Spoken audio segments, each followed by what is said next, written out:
What is up, guys? We got a no cooling service call. One of many the last week or so. It's about 80 something degrees out and we've been running like crazy. Split system here is not running. Blowers are running. Thermostat looked like it was calling. So, don't see anything too unusual. Let's get our panel off and see what's going on inside.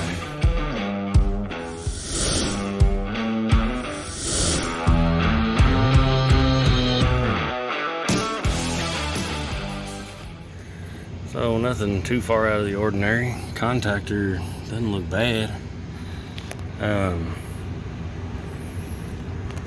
got no low voltage trips. The installers knew what they were doing. Got Y1 and Y2 jumped back in focus, but single stage. So let's see if we got voltage first of all. Turn 12 to 11 to 11. So I got voltage. Let's see. Come into Y1. I got a call. So why is my contactor not pulled in? Maybe the CLO there. Maybe that's my problem. But I'm gonna be careful doing this and see if I got voltage on my contactor coil, but I'll bet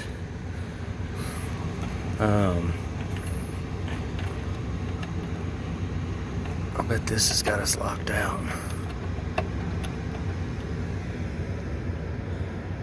So I got no voltage there. I got no voltage.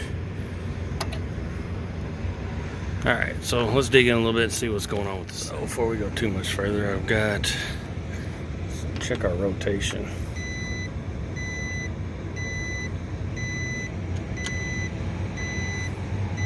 So rotation's incorrect coming in,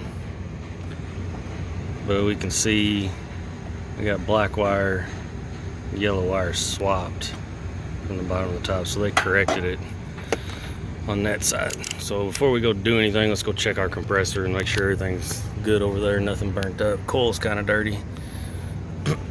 May have tripped to high pressure or something like that.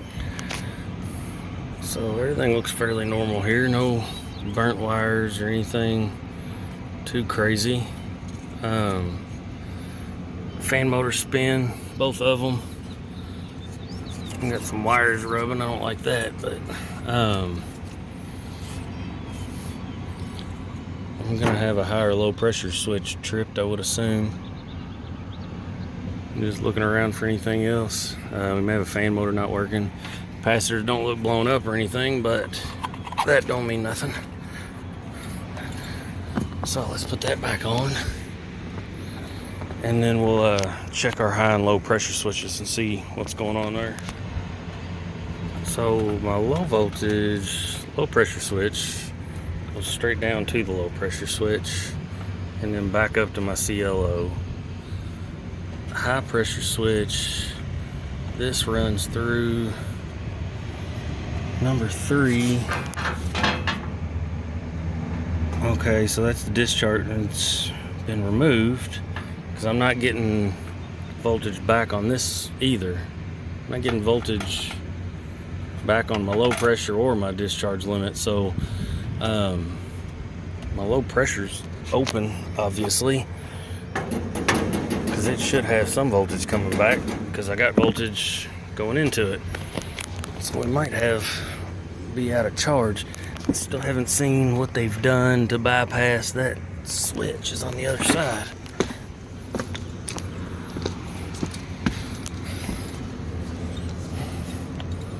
No, there's that. So they just wire nutted that. So let's get some gauges up here and see if I got any refrigerant in this thing at all.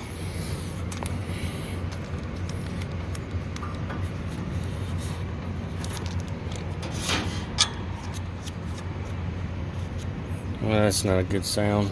No hissing or nothing. Oh, great.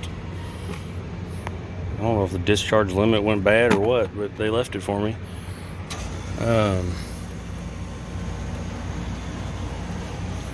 Not that there's gonna be anything on the fucking high side, but so we'll have to get some nitrogen up here. So at least put nitrogen on it for now. We'll have to talk to customers, see what they want to do. And of course it's R22. It looks like maybe an 04. So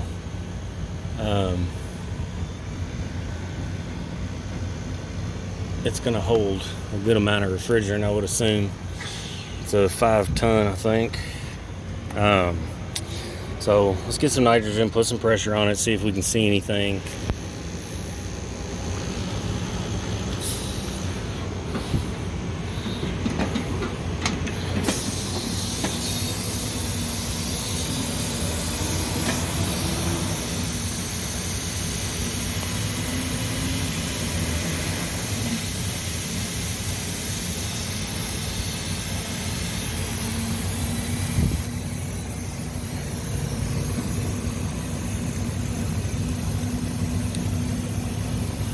I think there might be a little over there.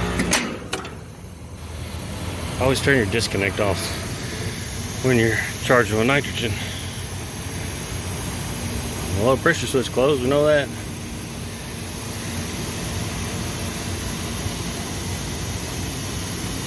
And compressor sounded like it ran.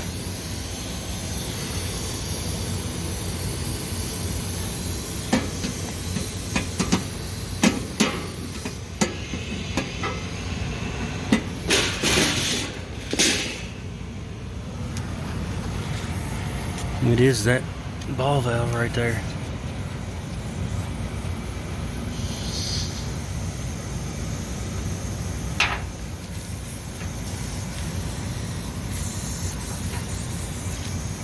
So, it's got a gasket in it. It wasn't very tight. I pulled it off with my hand. I wonder if we can't nylog that thing and tighten it down. And probably brazed it in and didn't look like they overheated that seal, but let's start there. Let's get some nylog and tighten that down, fix one leak and see if we got any more. Doesn't look like I'm leaking there anymore. I can still hear something. What the hell?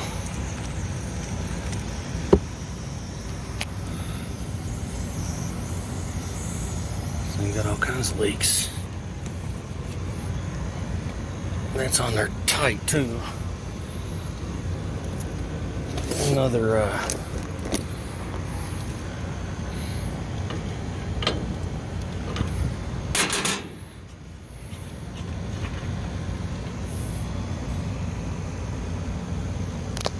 well, the gasket in there is all ate up.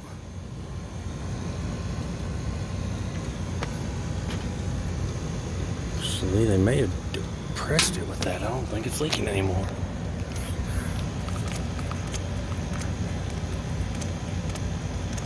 It's not. So that cap had that core depressed somehow.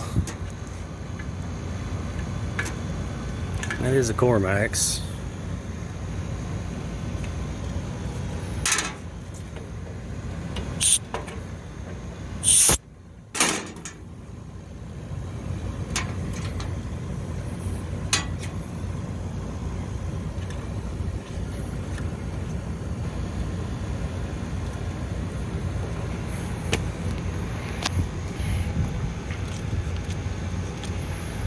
Alright, so that's not leaking.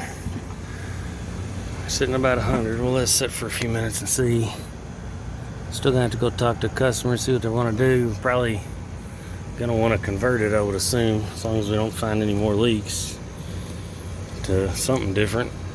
I think I've got R22 on my truck. I ain't got no other conversion, but we'll let them make that decision. It needs a PM too, so we might have to come back and just clean the coils and pull a vacuum. We'll have to change this dryer out, all that good stuff. Got all kinds of fittings everywhere waiting to leak. So we've been holding for about a half hour or so. You gotta love this time of year. Everything leaks. So I don't think there's any more leaks. Nothing down below. We're gonna turn this over to the proper authorities and let them decide what they want to do with it. They're gonna get a repair versus replacement quote, and we'll let the installers take care of replacement. And if they want to repair it, we'll come back and do some work. All right. So we decided to repair this guy, or they decided to repair this guy.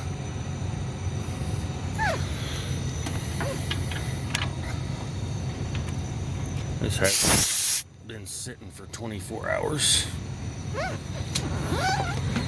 And I've still got that 100 PSI that I left on it. So I'm happy with that. They decided to do the minimum to repair it. So we're not replacing ball valve.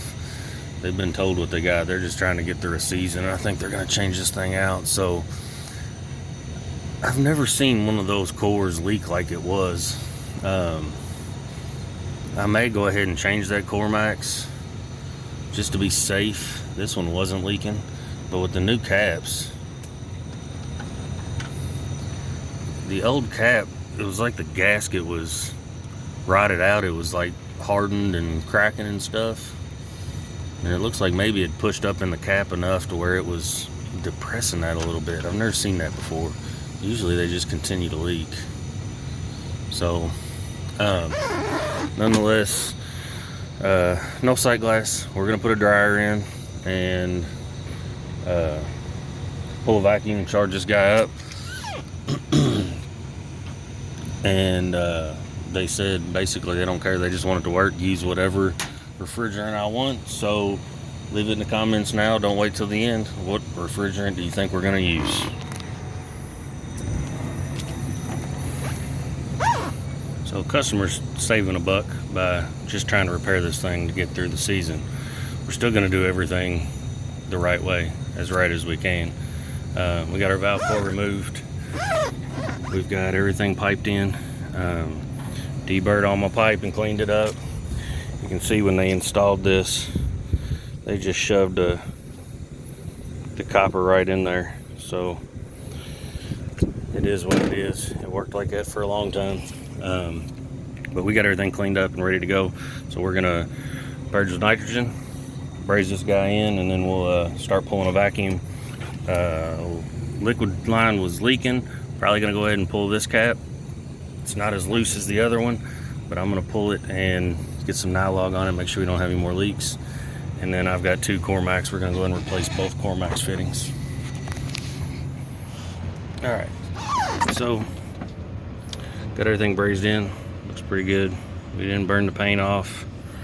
I inspected with a mirror. I'm pretty confident in my braze joints. Tighten our new fittings down. Here's the problem with the core max. That was the one that was leaking. Obviously you can see the gasket's jacked up. So probably that valve was leaking too like crazy, but this might have been the culprit. Somebody was probably out and did a maintenance, put their gauge on it or something at some point, and that gasket just never seated back in there right. So we're gonna put some pressure on it, pressure test everything.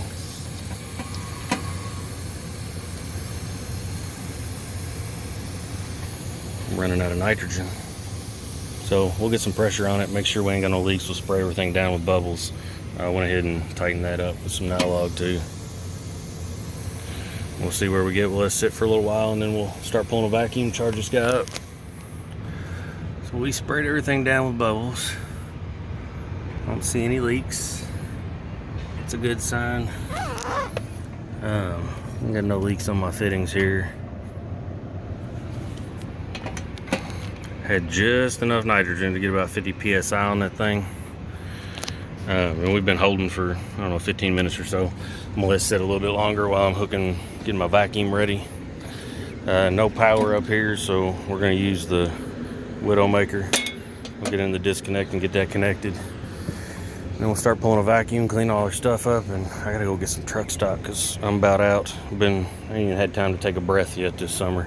It's not even hot yet, so we'll go get just the normal stuff: nitrogen, vacuum pump oil, oxygen settling, all the usual.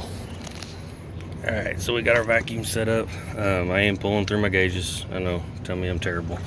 I do make sure all my gaskets get changed periodically, and my valves. All these valves get changed every year, so I don't have any leaks on my gauges.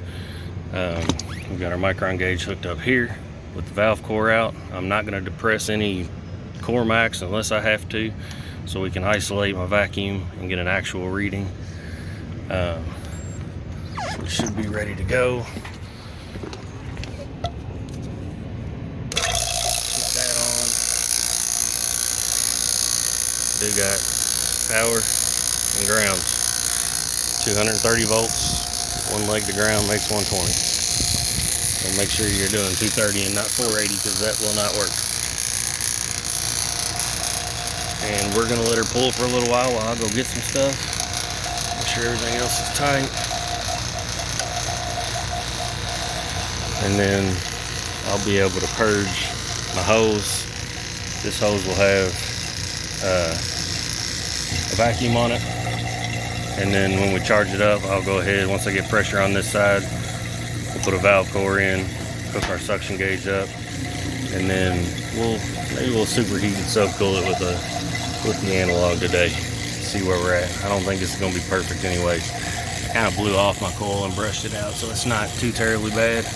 Like I said, I think a PM was done, and they probably cleaned the coil, but these insides are hard to get unless you pull the top off completely. So I'm guessing that didn't get done. It should have, but it is what it is. Not all PMs are equal. All right, back from getting some truck stock. Let's see where we're at here. 400 microns. Okay, I like it. We can do a decay test like that. I'm not terribly concerned about a decay test, but it's not rising like crazy. I mean, this thing held for 24 hours, so. And yes, I've got a valve core in here. I will lose a little bit. I'm gonna pull this off, open my valve back up so everything gets sucked out of here. But we're gonna hold pretty good, so probably gonna go ahead and let it keep pulling. I'll pull the vacuum gauge off, and I'm gonna get on the other side and secure all the wires. Make sure we don't have anything rub out or anything stupid happen, and then we'll dump charge in this thing. So we got our wires secured. We got some tubing here, wires secured. Piece of tubing back here just in case they sag and rub. So everything else is gonna be back there. It should be good for now. This thing's 20 years old. I just wanna make sure nothing rubs out like crazy. Might get another wire tie up here. But we're gonna button this back up, go get my supply air probes hooked up. We got an outdoor air probe, and we'll at least get our temperatures, line temperatures there, and then we'll go off of our analog, see where we're at. This thing ought to be all right. It was running before it lost charge. Get something up there right on that corner. You see where it's gonna be rubbing. So probably get some more tubing up there just to make sure. Looks like it might have been rubbing out a little bit already. We're gonna go ahead and shut our vacuum pump off. Get that out of the way in a minute. Tear our scale to 0. This thing holds 2 pounds. We are using good old 22. I'm not gonna put anything else different in here for no reason. Go ahead and bleed our line. We've got a vacuum everywhere else, and we're gonna let it dump about 2 pounds, and then we'll cycle it on. So we'll let it put 2 pounds in. It's gonna take it pretty quick.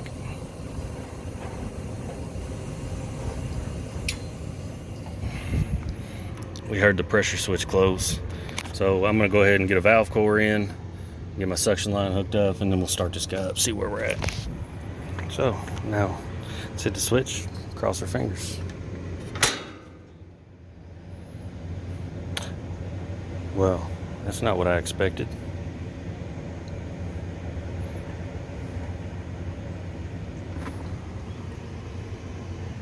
I know I got power. I know my low pressure switch closed. What the hell's going on here?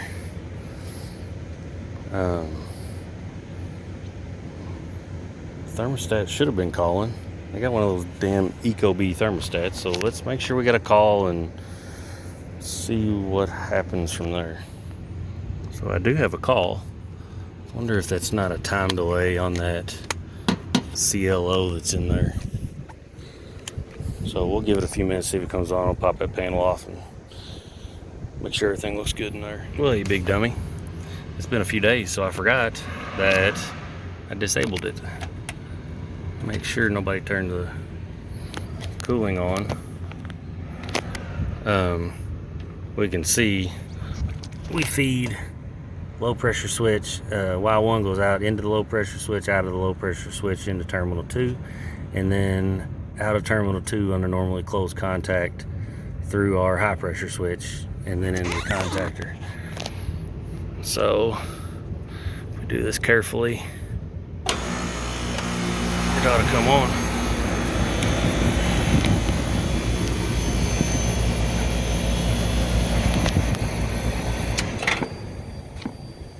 We're tripping our low pressure switch. So let's add slowly.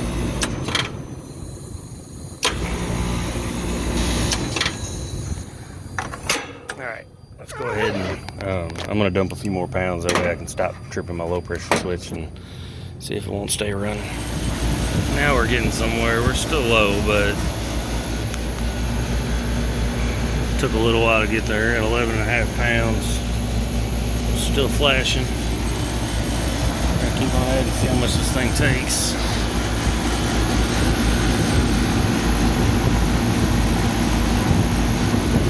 Once we get our sight glass cleared, we'll be able to tell where we're at on everything, but it looks like everything's gonna work. We do have some hail damage that we saw, so it might be a little high, but I'm moving good air. I'm getting some heat out now. Not recirculating, so that tells me somebody did clean this coil at some point, or it's fairly clean. They just didn't get to the inside. So like I said, not all PMs are equal. You really need to take the whole top off of these things.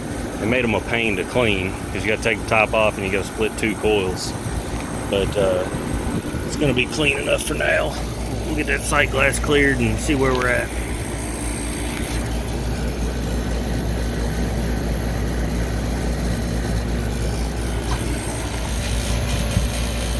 See, we're still flashing.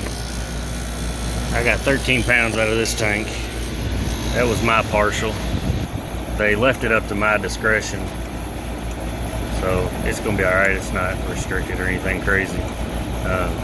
They left the refrigerant charge up to my discretion. That's why I went with 22, honestly, because I didn't want a partial tank of whatever random refrigerant other than 22 on my truck that I wasn't ever going to use. So let's go down and get another tank and keep on charging. We can see our sight glass is beginning to clear.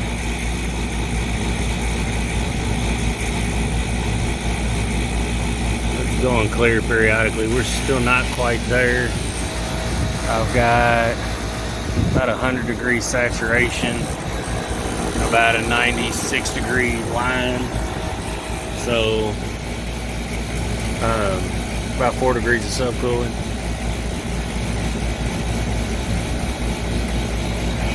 She's clearing.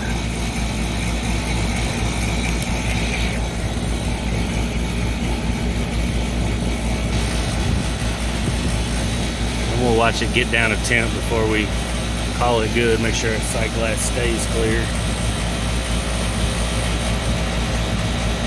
I got about 4, I actually teared it out, so that's about 5 more pounds. So about 18 pounds.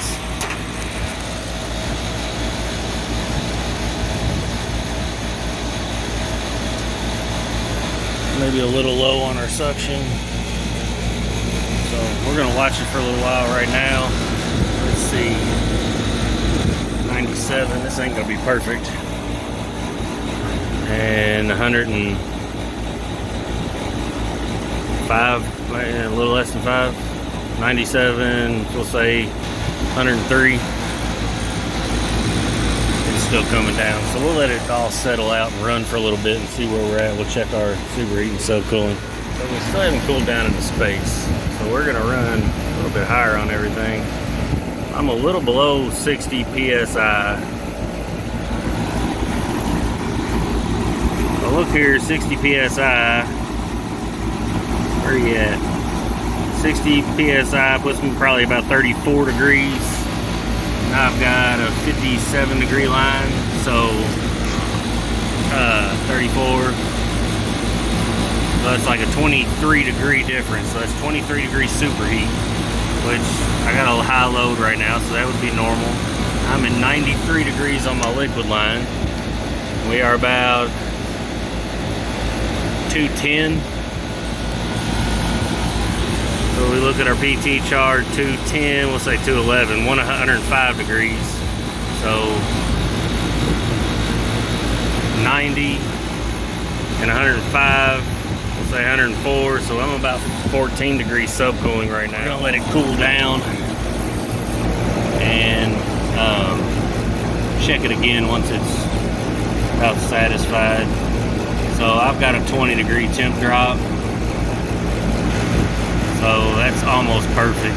This thing's 20 years old. It's not gonna be perfect, but temp drop looks good.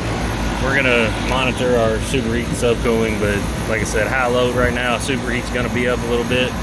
That's my biggest concern, just to protect the compressor for another couple years maybe. However long they decide to wait. Compressor amps are running 18 amps, 18.6. If I look at my nameplate, the rating's 25 run load amps, so everything's looking good. I'm removing some heat. I'm probably going ahead and try to comb out some of this coil while I'm watching the temperature come down.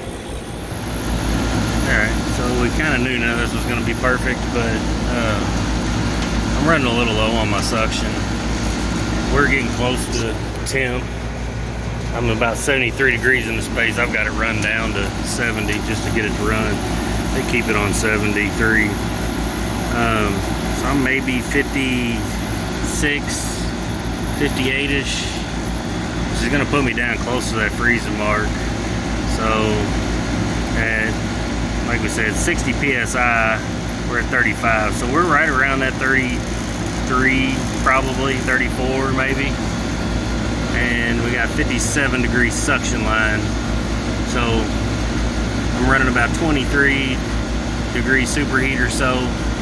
I mean, you gotta figure my gauge might be off a little bit too. That's why the probes are good, but reasonable superheat. I've got superheat coming back. I'm not flooding or anything crazy.